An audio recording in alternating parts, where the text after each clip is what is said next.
Qual é o primeiro passo para a morte espiritual? Vamos falar juntos? Achar um culpado para a sua situação. Essa é a grande questão do pecado, começa aí.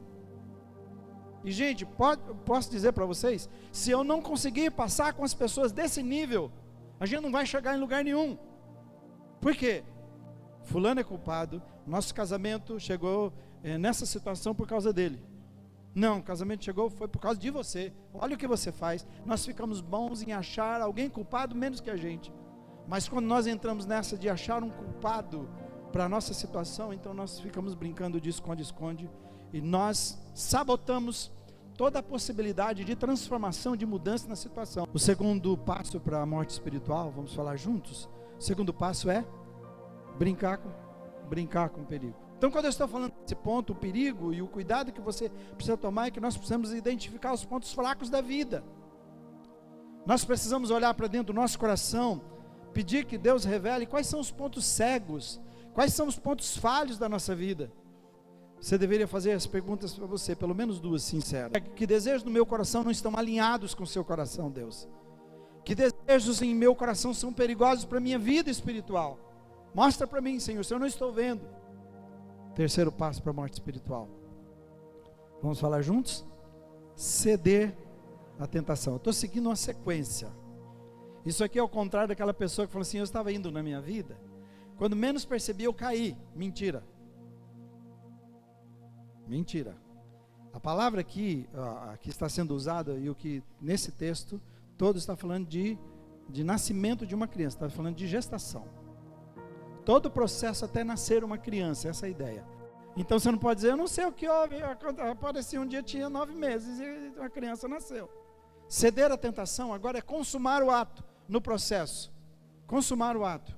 Jesus disse para os seus discípulos que era para eles vigiarem e orarem para quê? Para não cair em tentação. Falou: vive uma vida assim, mas ceder a cair. Brincou, não vigiou, por isso cedeu à tentação. Ceder à tentação é esta ideia. Ele foi olhando, chegou, aproximou, abocanhou, agora ele foi fisgado. Isso é ceder à tentação.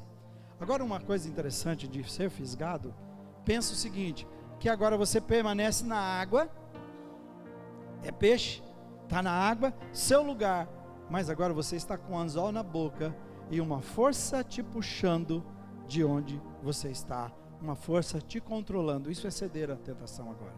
Nós brincamos, demos um passo, eu cedi, agora eu tenho um anzol que me puxa e que está me forçando para tirar do meu lugar onde eu deveria estar.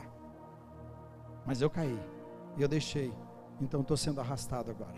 O quarto passo para a morte espiritual, vamos falar juntos? Aceitar o pecado como normal na sua vida.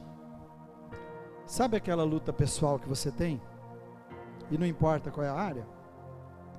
Pode ser física, espiritual, emocional, financeira, relacional. É quando a gente chega num ponto na vida que diz assim: eu já tentei de tudo, não consegui, não tem jeito mesmo, eu sou assim. Está normal, então eu vou deixar correr. O problema para mim aqui é quando nós chegamos a um ponto que a gente não se incomoda com o pecado mais na nossa vida. É quando o pecado deixa de ser pecado. Continue assistindo, continue flertando. Daqui a pouco você está lá, adotando esse comportamento e aceitando, e ele vai estar dentro da sua casa.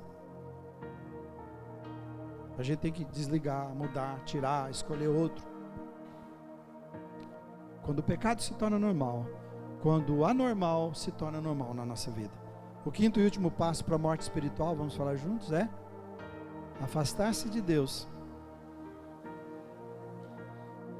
Eu estava tentando ver isso, mas eu acho que a gente tem pessoas que chegam, quem entende de saúde pode depois me corrigir, mas até onde eu sei, uma pessoa pode chegar numa anemia tão grande, que ele não tenha vontade de mais nada, vai precisar de intervenção de alguém, né, de um profissional, porque não vai ter vontade para mais nada, sem forças. Precisa de intervenção, porque eu não vou conseguir comer, não vou conseguir beber, eu não vou conseguir ter motivação para nada. Eu fico pensando que é exatamente isso que o pecado faz com a gente. O pecado gera a morte, o fim dele é isto. O Paulo está dizendo que o salário do pecado, o pagamento, Você trabalha o mês inteirinho para chegar lá e pegar o seu salário. E o que Deus está dizendo assim, quando você se compromete com o pecado, você trabalhou o mês inteirinho, quando você vai no final dele, o final que você recebe é a morte. É isso que ele está dizendo, o resultado final é a morte. E morte, quando fala em morte, morte é separação. Separação do espírito, do corpo, separação das pessoas queridas, separação da vida. Então eu poderia dizer que quando você flerta com o pecado na sua vida, ele vai tirar a sensibilidade, ele vai tirar a fome, ele vai tirar a sede, vai tirar o interesse por Deus, você vai perder essas coisas. Então quando eu falo desses perigos aqui, irmão, desses passos para a morte, é para alertar você, porque Jesus está dizendo, chamando você para a vida. Ele diz, feliz é o homem que não cede a essas coisas, amém? Feliz é aquele que vigia e ora e cuida da sua vida, de tal forma que quando a provação vem, ele está firme, ele está forte, ele enfrenta, ele persiste, porque ele está de olho na eternidade, olhando firmemente para Jesus, e ele não se demove, não demove um passo, 1 centímetro da sua fé, continua confiando naquele que ama, naquele que prometeu, que nós somos mais que vencedores, por meio daquele que nos amou.